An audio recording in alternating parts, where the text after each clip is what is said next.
감사합니다. 같이 기도하겠습니다. 하나님, 이 땅에 80억이 넘는 인구가 있는데 그 중에서도 저희들을 선택하여 하나님의 백성, 자녀 삼아주신 은혜의 감사를 드립니다. 거기에 넘어 저희들을 불러주셔서 하나님의 일꾼으로 사용해 주셔서 감사합니다. 오늘 아름다운 공동체가 하나님 교회를 파송합니다. 한 가정에 아름다운 교회에 허락하셨던 생명을 담아서, 그 은사를 담아서, 그 하나님의 은혜를 담아서 하나님 필리핀 민다나오 섬 가가얀디오르로 파송합니다. 그곳에 아름다운 교회가 잘 자라고 싹트고 열매 맺어 주시도록 역사하여 주옵소서. 아동처에서 장례례까지 우리가 한 마음이 되어 하나님께 기도했고 선별하여 하나님 앞에 올려드립니다. 주님, 이 교회를 통하여 마음껏 하나님의 뜻을 이루시고 영광을 받아 주옵소서. 오늘 예배자로 섭니다. 이 시간 성령으로 우리 각자를 충만케 하여 주시고 하나님의 말씀 하나님 가슴에 새기며 세상의 빛으로 삶을 살아낼 수 있도록 역사하여 주옵소서. 이 시간 성령께서 마음껏 우리 가운데 운행하여 주옵소서. 우리 영혼을 소생시켜 주시고 힘과 능력과 믿음을 더하여 주옵소서. 슬픔, 걱정, 근심, 무거운 짐 묶였고 매였던 모든 것에서 자유케 하여 주옵소서. 역사하실 하나님을 온전히 사모하며 예수님의 이름으로 기도드렸습니다. 아멘. 우리 앞뒤 좌우에 계신 분하고 인사할까요? 하늘 복 많이 받으세요. 네, 그리고 한 번 더 인사합시다. 선교합시다. 네, 오늘 말씀 마태복음 24장 14절 그렇게 되기를 간절히 원합니다. 오늘 우리 아름다운 교회 하나님 선교사 파송식이 있습니다. 하나님께서 귀하게 계속 공동체를 사용해 주시기를 소망합니다. 예전에 제가 여러분과 함께 나눈 적이 있는데요, 김우현 감독이 찍은 가난한 자는 복이 있나니라는 다큐가 있습니다. 저기에 주인공은 바로 맨발의 천사라고 일컬어지는 최춘선 할아버지였죠. 일본 동경 와세다 대학을 졸업한 아주 인재였죠. 5개 국어를 구사하는 아주 탁월한 사람이었습니다. 김구 선생님과 함께 독립운동도 했고 김포 일대 대부분의 땅이 바로 저분 것이었죠. 더 나아가서 70년대 제가 막 태어났을 때 70년대에 집에 자가용이 5대일 정도로 굉장히 큰 부자였습니다. 그런데 어느 날 그 모든 재산을 다 팔아서 가난한 자들에게 전부 나눠주고 이 남루한 옷차림으로 지하철에서 맨발로 복음을 전도하는 전도자의 삶을 30년 넘게 그가 살아갔죠. 분단된 조국의 아픔을 몸에 새기겠노라고, 그리고 이 땅의 사람들에게 그 아픔을 좀 함께 공유하기를 소원한다는 마음에 맨발로 30년이라는 혹한의 겨울에도 변함없이 그는 걸으며 지하철에서 복음을 선포했습니다. 독립유공자였기 때문에 도장만 찍으면 연금을 받을 수 있는데 도장을 찍지 않았어요. 평생 도장만 찍었다면 5명의 자녀들이 평생 대학에서도 무료로 공부할 수 있는데 그는 도장을 찍지 않습니다. 왜냐하면 그가 보상받기 위해 독립운동을 한 게 아니라는 그의 신념 때문이었어요. 여러분은 그 신념이 있습니까? 여러분 신념을 지켜낸다는 건 인생에서 아주 중요한 거 아닙니까? 김포 지역에서 교회를 하려고 개척을 합니다. 그런데 개척교회라다 죽을 위기 가운데 놓여 있을 때 하나님의 은혜가 부어져서 그가 살아나게 되죠. 그래서 그 은혜를 갚을 길이 없어 맨발로 조국의 아픔을 몸에 새기면서 끊임없이 이 하늘나라의 복음을 선포하며 인생을 살아갑니다. 그의 평생의 선교의 핵심은 하나 있죠. 나라 사랑과 하늘 사랑입니다. 이것을 끊임없이 외치며 인생을 살아가다가 2001년 9월에 82세의 나이로 1호선 수원행 그 열차를 타고 앉아서 조용히 하나님 나라의 부르심을 받게 되죠. 전도하다 죽겠다라는 한 인생의 소망이 아름답게 성취되는 순간이었어요. 우리는 어떻게 인생을 살고 어떻게 인생을 마무리해야 될까요? 여러분, 이 최춘선 할아버지의 삶, 우리는 수만하게 달아 없어진다는 말만 하지만 솔직히 이런 삶이 달아 없어지는 삶 아닙니까? 오늘 본문의 말씀은 재난의 시작, 세상의 마지막 끝에 대한 제자들에 대한 질문이었어요. 제자들이 언제 세상의 끝이 옵니까? 라고 질문한 것에 대한 주님의 대답과 함께 결론이 14절, 우리가 읽은 결론의 말씀입니다. 이 땅에 살아가는 수많은 사람들은 세상의 끝을 알고 싶습니다. 대체 언제 끝이 옵니까? 그런데 오늘 성경 본문을 이해하면 딱 하나를 얘기하죠. 천국 복음이 온 세상에 증언되기 위하여 전파되리니, 즉 이 복음이 온 세상에 전파된다면 세상의 끝이 온다라고 얘기하고 있다는 겁니다. 예수님은 이 복음을 선포할 때 인생의 마지막 한 주간을 걸어가고 계셨어요. 이 복음을 선포할 때 예수님 인생의 마지막 화요일을 보내고 계셨어요. 이제 이틀을 더 자고 나면 금요일이 되면 그는 십자가에서 인생의 마지막을 맞이해야 됩니다. 그 순간 주님은 제자들을 향하여 이 세상도 온 세상도 인생의 마지막 순간이 있을 거다, 그때가 다가오고 그때를 대면해야 될 거다라고 말씀하고 있다는 거예요. 여러분, 우리는 알죠. 예루살렘 성전이 80년 동안 지어졌습니다. 80년 동안 그 웅장함과 큰 기둥으로 완성된 이 예루살렘 성이 완성되고 3년 만에 아주 돌 하나도 돌 위에 남지 않고 완전히 사라지게 되죠. 여러분, 하나님의 심판 앞에서 그 웅장함이 아주 형편없이 무너지게 되죠. 오늘 우리가 마태복음 24장을 읽었는데 5절에서 7절까지 마지막 시대에 일어난 징조, 재난의 징조에 대해서 이야기하고 있어요. 이런 생각을 해봅니다. 이 마지막 징조, 재난의 징조가 우리의 삶에 닥칠 때 우리는 믿음을 지켜낼 수 있는가라는 질문을 우리는 던져야 된다는 겁니다. 여러분, 오늘 5절에서 7절을 보십시오. 사람들의 유혹과 이 세상의 미혹, 난리와 난리, 나라와 민족끼리 전쟁과 엄청난 기근과 재난이 일어난다고 얘기했어요. 이것이 일어날 때 과연 나는 지금 나의 믿음을 지켜낼 수 있는가라는 질문을 주님은 던지라고 얘기합니다. 환경적 요인과 함께 영적인 도전 앞에서 잘 견디며 버틸 수 있는가라는 질문을 우리에게 던져주고 있어요. 그때 환경적인 이 요인과 이 영적인 도전 앞에서 우리가 고난을 당할 때 우리는 끊임없이 하나님 앞에 이렇게 외쳐야 될 겁니다. 현재의 고난은 장차 우리에게 나타날 영광과 좋게 비교할 수 없다라고 외치면서 버티고 견디며 승리하는 여러분 되길 예수님의 이름으로 축복합니다. 주님의 이 세상의 마지막 때가 오면 사정없이 여러분의 신앙과 믿음을 흔들어 버릴 겁니다. 그때 주님은 얘기합니다. 끝까지 견디는 자가 구원을 얻을 거라고 13절은 이야기하고 있어요. 믿음을 지켜낼 수 있으십니까? 그 마지막 시대. 여러분, 우리가 알잖아요. 큰 풍랑이면 파도가 크게 일죠. 그런데 그 깊은 물속, 바다 깊은 속에서는 아주 고요하게 일정한 방향을 향하여 물이 흐르고 있다는 사실을 알건 사람, 우리 인생의 마지막 큰 풍랑이 일어날 거라고 주님은 얘기합니다. 그때 깊은 바닷속 한 방향을 내어 고르게 흘러가는 그 물 같은 신앙의 소유자가 될 수 있느냐라고 우리에게 얘기하고 있는 거예요. 과연 지금 이대로 괜찮을까요? 우리의 지금 이대로의 신앙, 이대로의 믿음, 과연 그 재난을, 그 재앙을 우리가 버텨낼 수 있을까요? 그래서 우리는 다시 한번 말씀 앞에 우리의 믿음을 헌신해야 될 거예요.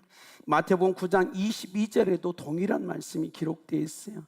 모든 사람에게 미움을 받을 것이나 끝까지 견디는 자는 구원을 얻으리라. 복음 전도자의 삶을 살고 교회가 전도인의 삶을 살다가 모든 사람에게 미움을 받을 그때가 올 겁니다. 그때 끝까지 견딜 수 있는가? 그때 끝까지 견디는 자가 구원을 얻는다라고 얘기하죠. 단순히 참고 버틴다는 의미가 아니에요. 14절 말씀처럼 수많은 이 재앙이 우리에게 몰려오면서 가만히 있는 것이 아니라 끊임없이 복음을 선포하면서 견뎌낼 수 있는가라고 질문하는 겁니다. 시골에서 농부가 큰 장대비가 쏟아지는데 그 비를 맞으며 일하는 것 같이 노동자가 노동판에서 큰 비가 쏟아질 때 거침없이 자기가 해야 될 일을 하는 것 같이 재난과 재앙이 이 땅에 넘쳐날 때 변함없이 복음을 들고 민족과 열방을 향하여 나가서 복음을 선포할 수 있는가라고 지금 질문하고 있다는 거예요. 18세기 유럽 대국을 정복한 바 있는 나폴레옹, 그가 사관학교에 있을 때 일입니다. 사관학교 교관이 학생들을 모아놓고 이렇게 질문합니다. 제군들 똑같은 병력과 똑같은 지형 구조, 그리고 똑같은 무기를 소유한 두 군대가 싸움을 하고 있다. 어떤 군대가 승리할까라고 생각하는가라고 질문을 던졌어요. 그때 나폴레옹이 담대하게 이렇게 선포합니다. 마지막 5분까지 견디는 그 군대가 이길 겁니다. 마지막까지 버티는 자가 이길 겁니다. 이기고 지는 것은 인내로서 결정될 겁니다. 오늘 말씀, 주님의 말씀이 그거 아닌가요? 13절, 끝까지 견디는 자가 구원을 얻으리라. 나는 끝까지 견딜 믿음이 있습니까? 신앙이 있으십니까? 오늘 우리의 삶엔 아주 크고 작은 일들이 끊임없이 일어납니다. 그런데 그 문제 때문에 많은 사람이 신앙을 버려요. 교회를 떠나갑니다. 여러분, 그 신앙 갖고는 이 마지막 시대를 견딜 수 없을 거예요. 재난의 최소한 5에서 7가지 이 재난의 징조가 우리의 삶에 닥칠 때 그런 연약한 신앙 갖고는 결코 구원의 은혜에 서지 못할 확률이 높다는 사실을 오늘 성경은 우리에게 이야기해 주고 있다는 겁니다. 견디다, 여기서 견디라는 건 어느 시점까지 어떤 장소에서 머물러 있다라는 뜻이에요. 어느 시점까지 어떤 장소에서 머물러 있을 만한 믿음구에 있는가라고 질문하는 겁니다. 언제까지? 이 천국 복음이 온 세상 모든 민족에게 전파되는 그때까지 여러분이 하나님이 원하시는 그 장소에서 버티고 서 있을 수 있는가라고 질문한다는 거예요. 견디다, 휘포메노예요. 이를 악물고 참는 겁니다. 결코 쉽지 않을 겁니다. 이 땅에 조그만 고통도 견디지 못해서 쓰러지고 신음하는 이 세대 가운데 인생의 마지막 어떻게 해야 될까요? 오늘 우리는 선교사를 파송합니다. 저는 선교사를 파송하는 이 시간 정말 간절히 원해요. 아름다운 공동체가 파송한 이 선교사들이 이 마지막 때까지 끝까지 버텨주기를, 끝까지 견뎌주기를, 어떻게 그 땅 끝에서 복음을 전하면서 우리는 이곳에서, 그들은 그곳에서 끊임없이 재난의 재앙이 몰려온다 할지라도 흔들림 없이 복음을 전하면서 그 시대를 견뎌내길 예수 그리스도의 이름으로 축복합니다. 주님이 오늘 우리에게 그걸 원하고 있다는 거예요. 복음이 이 수많은 재난과 재앙 가운데 거침없이 복음을 선포하며 마지막을 기다리는 것, 그것이 교회의 모습이어야 되고 교회의 사명이어야 된다는 겁니다. 데이비드 리빙스턴이 이렇게 얘기했죠. 하나님은 오직 한 아들밖에 없었고 그 아들을 선교사로 만드셨다라고 리빙스턴은 얘기했어요. 그래서 우리는 그 하나님의 유일한 아들을 선교사로 만드신 그 하나님 앞에서 그분이 선교사에게 되어 이 땅에 오셔서 이루은 그 모든 것을 끊임없이 주님의 초림과 재림의 중간사이에서 땅끝 온 세상에게 그 복음을 선포하며 열방이 죽게 돌아와 예배하기를 꿈꾸는 그 삶을 살아가는 것, 그것이 선교라는 겁니다. 하나님의 영광과 선교는 항상 연결되어 있어요. 교회의 목표는 단순히 선교가 아니라 선교를 통해서 하나님의 영광을 받으시고 선교를 통해서 열방이 하나님께 예수 그리스도의 그 권세 이름 앞에 무릎을 꿇고 하나님께 예배자로 서는 것입니다.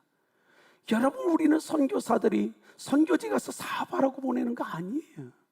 그들에서 먹고 살으라고 보내는 거 아닙니다. 죽을 각오가 되어 있지 않다면 선교사로 나가면 안 되는 거예요. 우리는 첫 번째 복음을 선포해서 하나님의 영광을 드러내고 영혼들을 회개하고 돌아와 하나님 앞에 예배자로 서는 것, 그 목표를 위해서 우리는 선교사를 파송하고 있다는 겁니다. 존 파이퍼 목사님은 그래서 이렇게 얘기했어요. 예배가 없기 때문에 선교가 필요한 것이다.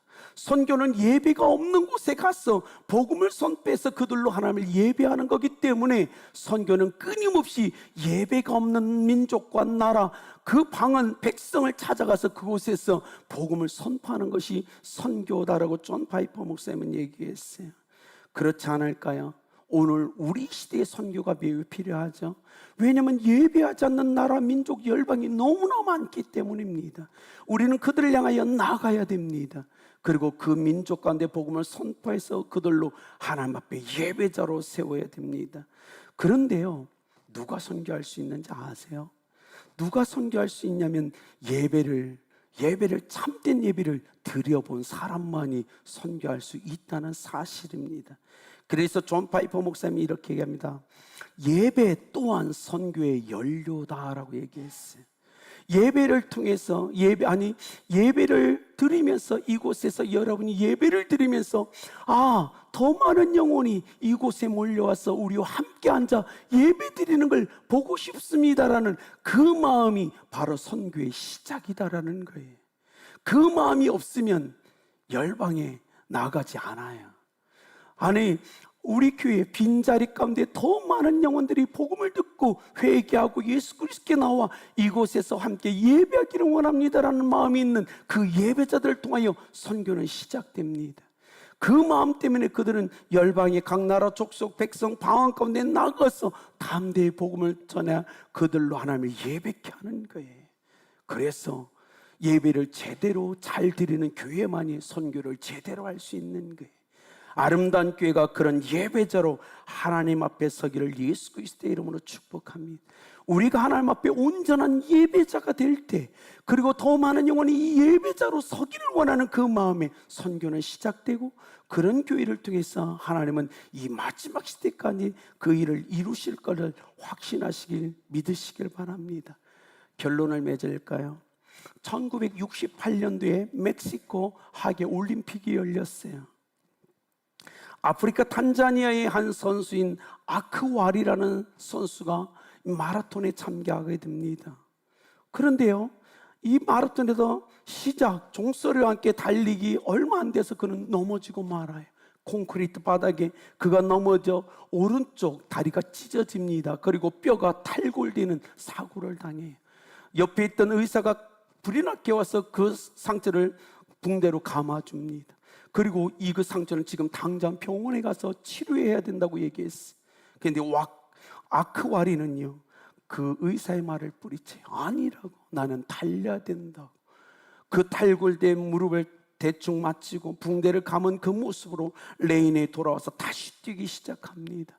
1등인 이 에티오피아의 마모 와일드 선수가 2시간 20분 26초로 1등으로 골이네요. 그 다음에 많은 선수가 결승점을 통과하게 됩니다.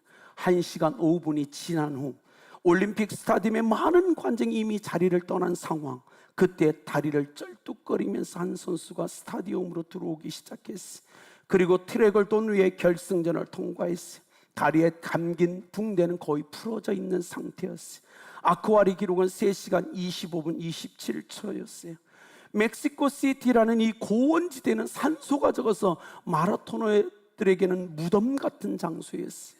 그래서 신앙생활에다 어려움이 오면 중도의 신앙을 포기하는 사람들과 같이 당시 74명의 마라토너들이 출발을 했는데 17명이 중도에 포기하고 말았어요. 그런데 그토록 심한 부상을 입고도 그는 끝까지 완주를 해냅니다. 어떤 기자가 와서 그에게 질문해요. 이렇게 심한 부상을 입고 왜 당신은 끝까지 완주를 했습니까? 라는 질문에 이 아크와리가 이렇게 대답합니다. 조국이 이 경주를 시작하라고 저를 8,000km나 떨어진 이곳으로 보낸 것이 아닙니다. 조국은 이 경주를 끝까지 해내라고, 완주하라고 저를 이 먼 곳에 보냈습니다. 이 아크와리 선수는 우리에게 오늘 말씀의 정확한 의미를 전달해 주고 있어요. 감리교 창시자이던 요한 웨슬리 목사님이 이렇게 얘기했어요. 심판날, 그 마지막 날 주님은 우리 앞에 3가지, 즉 너의 시간과 너희 자녀와 너희 재산을 어떻게 썼는지에 대해서 질문할 것이다 라고 질문했어요. 여러분, 성경에 보면 주님은 왜 우리에게 보물을 하늘에 쌓아두라고 말씀하시고 계실까요? 여러분, 천국의 소망이 있으십니까? 그렇다면 우리가 마지막 시대에 주님이 오셔서 내가 너에게 허락한 인생의 시간과 내가 너에게 허락한 너희 자녀와 내가 너에게 허락한 재산을 어떻게 사용했느냐라고 질문할 때 여러분 어떻게 대답하시겠습니까? 마지막 시대를 살아가는 우리 성도님 여러분, 천국 복음이 모든 민족 온 세상에 전파되는 선교를 위해서 여러분의 시간과 물질과 자녀를 들이시지 않으시겠습니까? 주님이 시작하신 선교를 순종함으로 완성하지 않으시겠습니까? 아름다운 공동체가 그렇게 하나님 앞에 쓰임받길 예수 그리스도의 이름으로 축복합니다.